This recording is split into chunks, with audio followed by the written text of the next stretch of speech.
We're here for the MML Capital Day, which is part of our midwinter legislative conference. So we've got a lot of mayors and aldermen and councilmen here in the Capitol to promote MML and our legislative agenda. One of the main things that we try to do every session is protect local authority and protect home rule. Home rule was passed in 1985, which basically allows cities and towns to pass regulations and ordinances to help govern at the local level as long as they're not in conflict with state law. So first and foremost on our agenda is to protect home rule authority. We also want to protect against unfunded mandates, bills that are passed that require cities and towns to do something that costs them more revenue, but there's no funding to go with it. So we're just trying to be here to promote those main issues and for our folks to meet their legislators.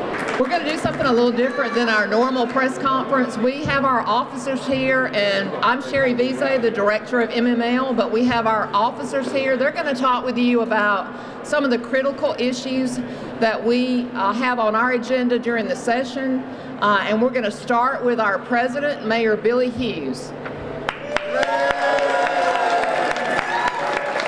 Well, good morning and Happy New Year to everybody. It's great to be at the state capitol with the new legislature and the newly elected state officials.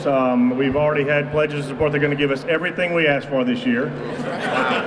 Actually, we're very grateful for the fact that we were listened to last year and last term, and we've got forged a fantastic working relationship with our legislative partners in the passage of the debt set-off bill. But this year, we're talking about home rule, and this year's theme is hit a home run for home rule. That's right. And it's about government being at the local level. You know, all politics are local. And in this legislative, in this Capitol, one thing I learned is that it's often referred to as a laboratory of democracy.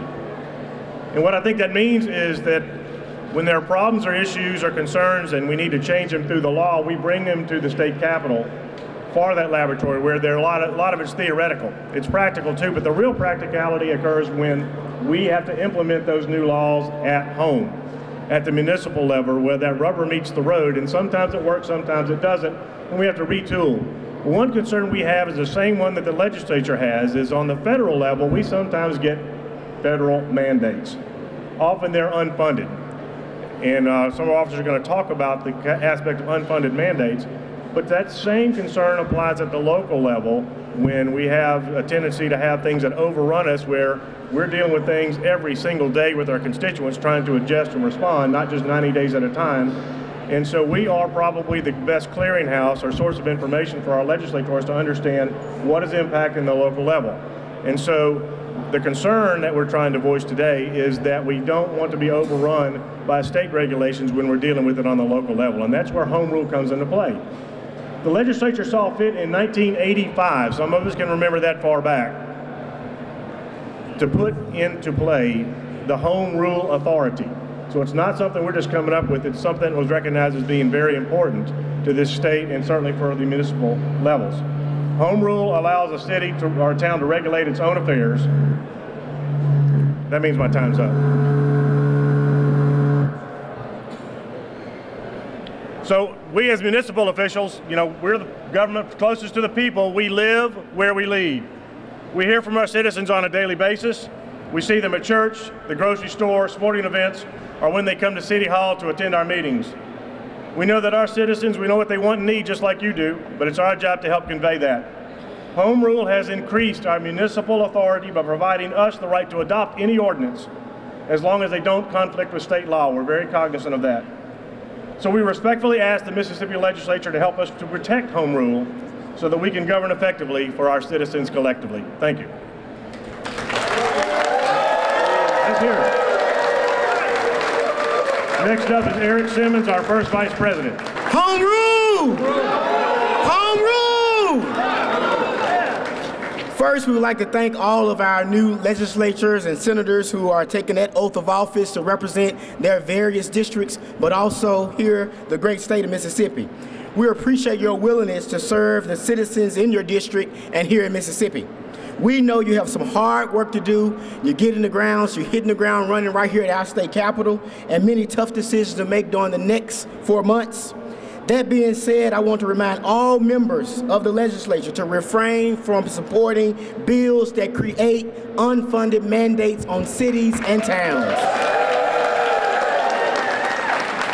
An unfunded mandate, our president just said, is a law passed that requires cities and towns to implement programs that require the city to spend additional revenue, but does not provide that new source of revenue. The legislature has been good to municipalities over the last 4 years, and we look forward to that good working relationship with this new government. These mandates always come in, and our citizens have to get the heavy burden, and it really falls down when we know who it hits hard: the elderly, the poor, and the disabled in our communities. So we do not need unfunded mandates. But sometimes unfunded mandate is an unintended consequence of bills.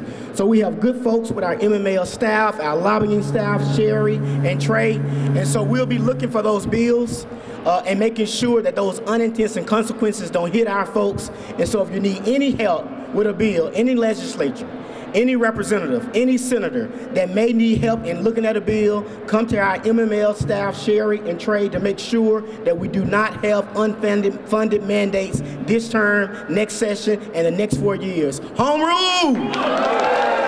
No unfunded mandates! Thank you all so much for your time. Home rule! Home rule! We as municipal leaders in Mississippi work tirelessly every day to address the critical issues that matter to the citizens who elected us. We have seen a disturbing trend over the last several legislative sessions of bills being introduced that would create blanket policies and preempt local authority. Preemption, by definition, is used of state law to nullify a municipal ordinance or authority. Many of these preemption bills are templates being distributed by special interest groups from outside our state of Mississippi. Many times they are a solution in search of a problem, because no municipality in the state is even considering passing such regulations. We as municipal leaders are not interested in over-regulating any industry, but sometimes the issues are more complex at the local level, and municipal leaders must consider all aspects of the issue. The bottom line is that any preemption of local authority inroads home rules. Before you sign on to a bill that is preemptive in nature, check with the municipal officials that represent you. More likely, you will find that those leaders are open to working through the issues rather than seeing a blanket preemption of their authority. We were elected to govern at the local level. Let us make the decisions based on the needs and desires of our citizens. We know what those needs and desires are better than anyone. Thank you so much. Again, home rule. Home rule.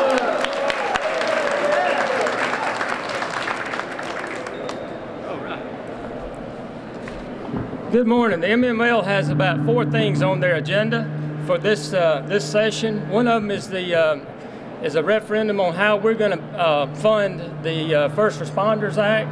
That is, it was passed last session, and not sure that how we're going to fund that. It could really affect a lot of people, especially the smaller municipalities. But we're going to be looking for a way to fund that so it won't be mandated back on all the towns and municipalities across the state. It's not that we don't respect and have all the respect for our first responders who protect our citizens, keep us safe, take care of their families. We're in support of our first responders. We just got to figure out how we're going to fund that in the future. The second thing that we have is a local option sales tax, which would give cities and towns the authority to have a referendum to add an extra 1 cent of sales tax to pay for capital improvements on projects only. It must get a 60% approval, and the tax ends when the projects are over. The third thing is small municipalities grant program. We're going to be asking for $10 million to fund this program. That affects 85% of our municipalities across the state. This is very competitive grant money, but it helps us with infrastructure and improvements for each town. The the fourth thing is level or full funding for homestead exemption and reimbursement. But we've got a lot on our plate. We need to work with our senators and our legislators, and the MML has been meeting with them, and I think we're going to get a lot of this done. Thank you.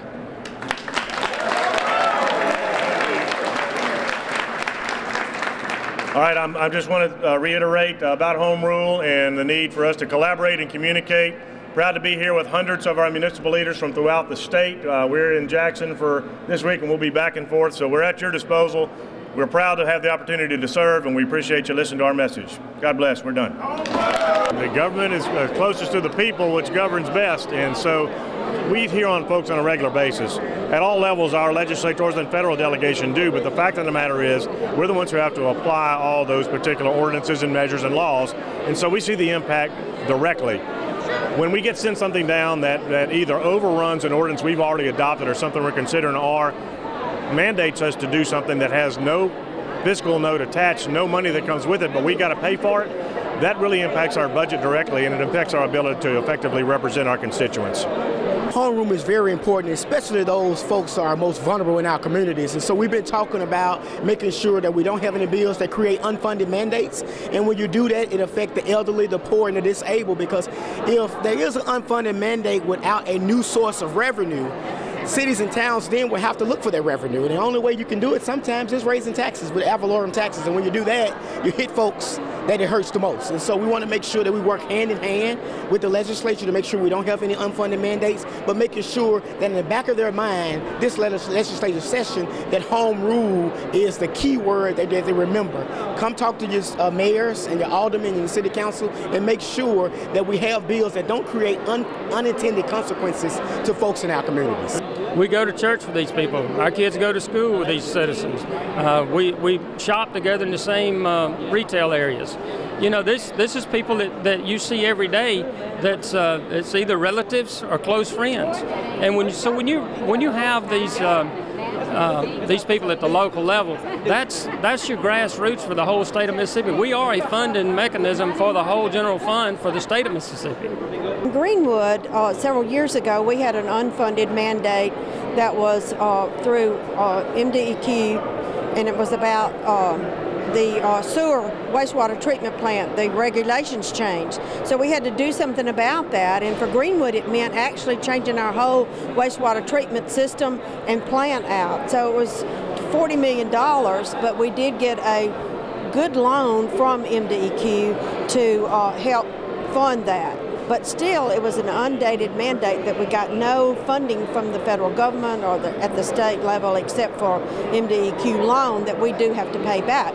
So the non-funded mandates are critical to small communities. I mean, Greenwood is a larger city, but still it's a small community in regard to some of the larger ones. You don't have that kind of revenue. You don't have $40 million sitting around to replace that plant.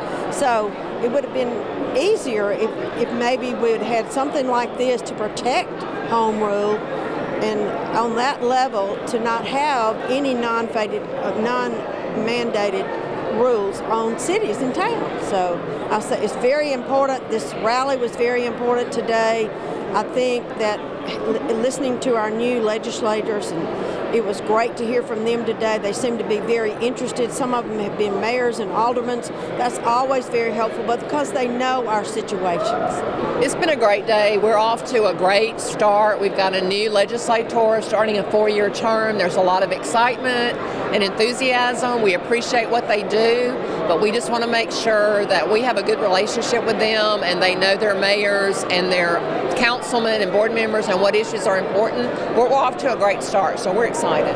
How can people get more information? They can contact us through our website, mmlonline.com, and they can actually go to our legislative page and see what our issues are, or they can call us at 601-353-5854.